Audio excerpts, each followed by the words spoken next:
Persian Civilization. When did the Persians' ancient society exist from and to when? The ancient empires have founded many empires that lasted from 3100 BC to 651 AD. Some of their greatest empires included the Achaemenid Empire and the Sassanid empires. Many empires came and went, some through rebellions, invasions, and infighting. Where were the Persian society located?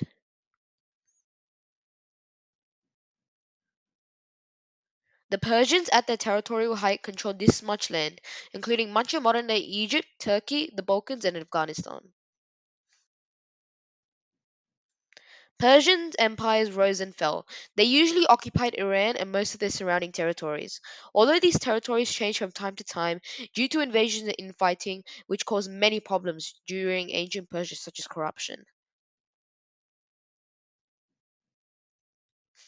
What geographical features allowed their civilization to flourish?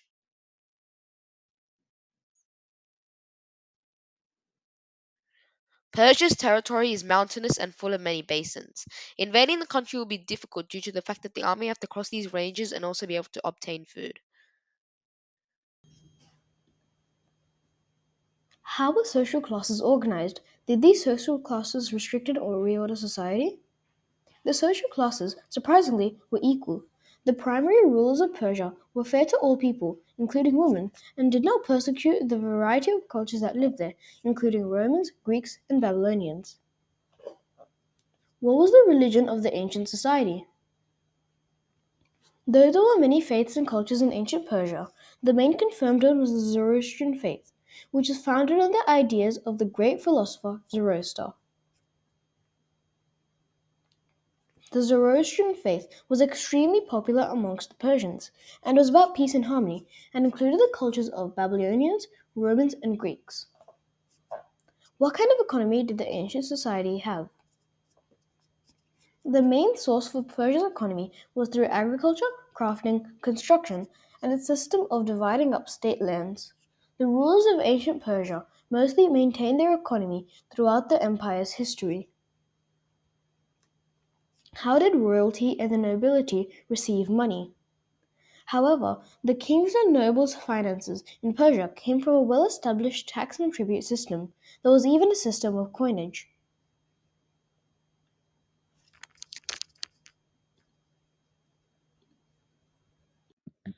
Cyrus cylinder. This was made by baked clay and was buried in the base of a building in 539 BCE.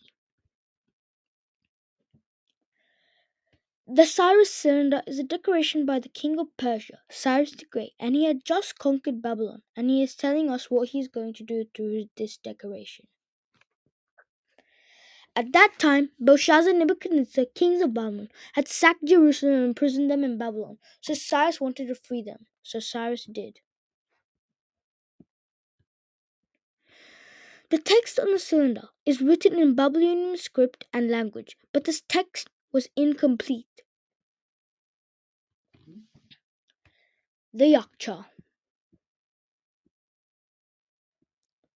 The Yakcha is an ancient evaporation cooler, but mainly known as ancient refrigerators. Yakcha's meaning is that Yak means ice and Chal means pit. Persians mastered the technique of building yakchas and using them by 400 BCE. The structure above the earth was shaped like a dome and had storage space under the ground. Using thick and heat-resistant construction materials, they made the storage space underground insulated all year. It works by cold air entering the yaksha through the base and underground space. The conical shape of the structure allows the remaining heat to flow up and out, which causes the inside of the structure, which is the storage space, to remain cooler than the outside environment.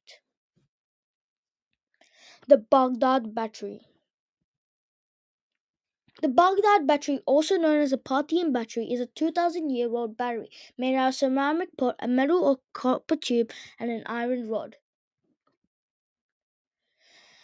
In 1938, a German archaeologist named Wilhelm Koenig found a dozen jars in Mohaus, or modernly known as Kujut Rabu, was just outside Baghdad. It is also known as the capital of Iraq. They set at the battery by putting the iron rod in the center of the copper tube, but they had used bitumen to arrange a stopper so the rod wouldn't touch the copper.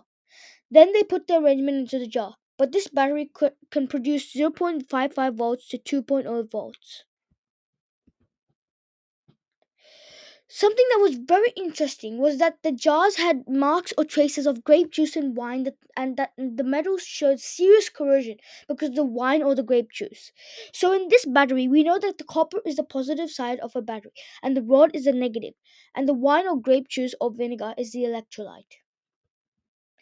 The artifact might have formed galvanic cells used for electroplating gold onto silver objects, but still, it is unclear on how the Persians used this battery.